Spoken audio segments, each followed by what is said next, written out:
Hot flushes, mood swings, difficulty sleeping, even suicide and depression. For many women, the menopause can be debilitating. Well, there could be some good news on the horizon. A pioneering new procedure means that the menopause could be delayed for around 20 years. At the moment, it isn't available on the NHS and it can cost up to £11,000. But it is being hailed by some as a medical miracle. So what do we think? Would you give this a go? Me personally, no.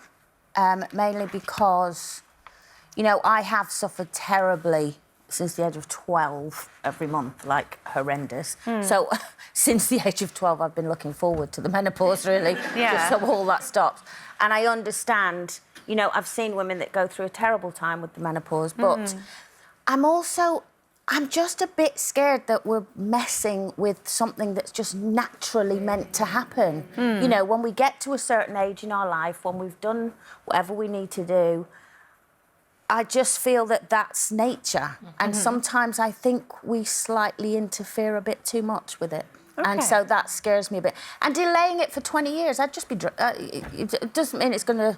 If they were saying it was a medical cure to stop the menopause and all the symptoms, I'd go, might be worth it.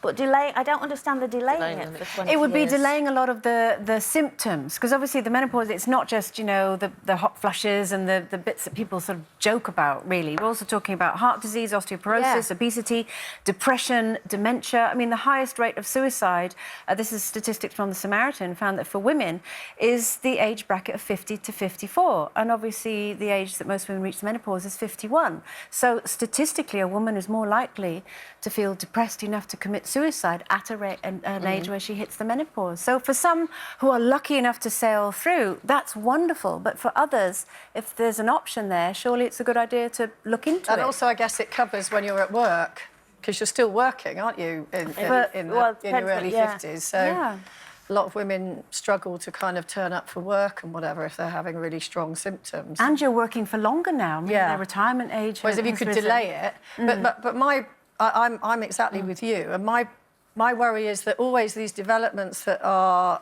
for one thing sometimes get hijacked for something else. So in the report, it suggests that women could then also very easily have babies a lot later as well.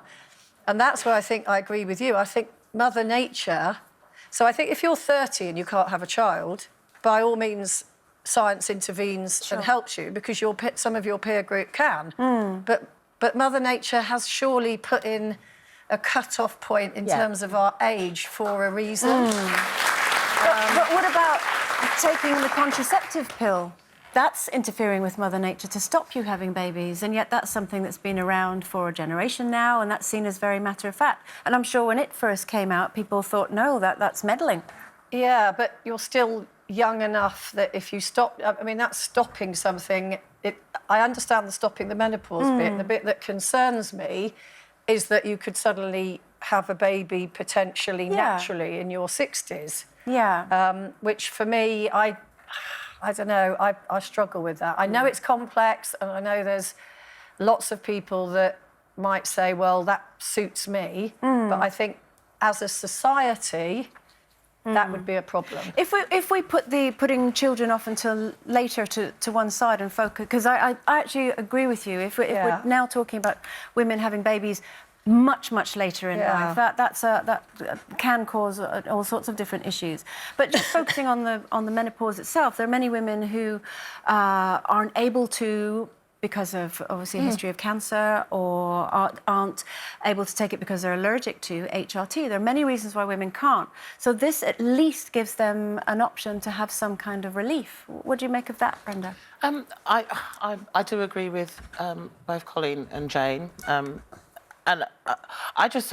Obviously, for my menopause was brought on after the chemotherapy. And I've said before, I'm also like Colleen in the fact that I had bad period pains, and it was just... I'm crying because I just don't know what to do, and no amount of pills are going to stop the stomach pain. And so when this happened, because it happened so quickly, I also didn't really like it, because then it just brought all the showers, and I'm actually talking now, I'm feeling quite hot, so I'm just going to She's got this Brenda has a little amazing- fan on the desk. I've got different fans because I started with a hand fan and now I've got a normal like an fan. Can I just say, Aircraft this is engine. like a Boeing 747. Seriously. It's got 3 speeds, but it's. Oh, that sounded wrong. Yeah. But as we But were on about to a walk serious on- note, Yeah. for myself, you know, with the hot sweats and everything, it's very embarrassing for me sometimes when I'm out with my friends and they're all fine, they're all dry faced, and then I'm literally just sat there and it's drip, drip, drip, drip, I've drip. seen it. I mean, you had one just as we were walking. Yeah. You were like, ugh. So And then we were out the other night and you were very self-conscious. I'm very about- self-conscious that people are looking at me and thinking, what's wrong with her? She's got, you know, and that is, I can see how somebody would want to have that operation. And mine is just one side effect. So maybe if I had more than one side effect that was really, then I might change my mind. But at the moment, I'm like, Mother Nature needs to just stay with Mother Nature. How did our parents go? I don't to this day know if my mother even went through the menopause. Seriously, I didn't know any. Yeah. they just didn't talk about it. Do you? did they? I mean, whilst obviously I'm a great advocate for talking about the Yeah, I am. menopause and It's for great we can. informing Yeah. women and letting everyone know that there are different solutions out there to the many varied mental and physical problems that are associated with it. But do you think now that we're actually talking about it too much? Do you think because what do you think? No, I don't think talking we're about talking it about is it a too problem. It's more, you know, everybody has a different experience. Yeah. I always say, you know, yes, I did go through a menopause. I'm out the other side of it now. I had a relatively okay experience. Yeah. What I don't think is good with the menopause is that it becomes something that people it becomes a self-fulfilling prophecy that it's going to be dreadful. You know, it's not a disability, I don't think. It's not, you know, when you think about what some people go through in their lives, a hot flush, yes, it's awful and it's, you know, annoying, but it doesn't stop you living your life. You've just got to kind of get on with it. I hear And what you're saying, suppose- but I think for some women whose symptoms are extreme, it is debilitating. It can actually sometimes stop because I've found that sometimes I've only started wearing colours as well because I was worried about the sweat on when you're wearing black clothes. So for women, I think it as much as the sweating is a small thing, it can be quite upsetting. I mean, it's everybody's different, isn't it? Yeah. I'm just saying my menopause experience wasn't that bad, so I probably just wouldn't have this done because I just think, oh, you know what, I'll just come out the other side of it. And I was talking to my mum the other day and she said, I don't even know, she must have been through a menopause, but she's not aware that she went through one.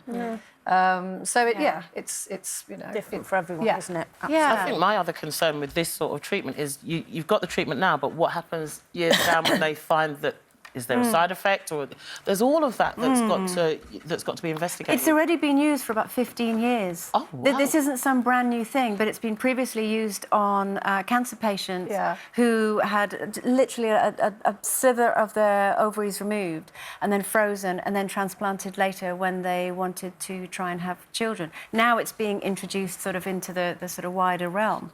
So Because these it's things been have to be around for a long tested, time. don't they? Absolutely, For years and years before they get widely used. And it's not just about, obviously, when we're talking about regenerating hormones, hormones are in every single organ of our body. They're you know, it helps collagen production in between our bones. It's in our brain.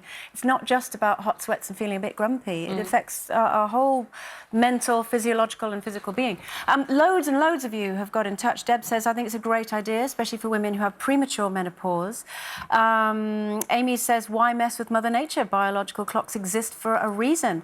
Although with that, because we are now living longer, experts are saying we will now be living longer in a menopausal state than we would be living in a fertile state. So surely making women more comfortable is a sensible idea. Well, It goes on forever. I went into menopause at 45 and I've probably only just come out the other side of it. So that's what, 10, 11 years? Yeah. Yeah.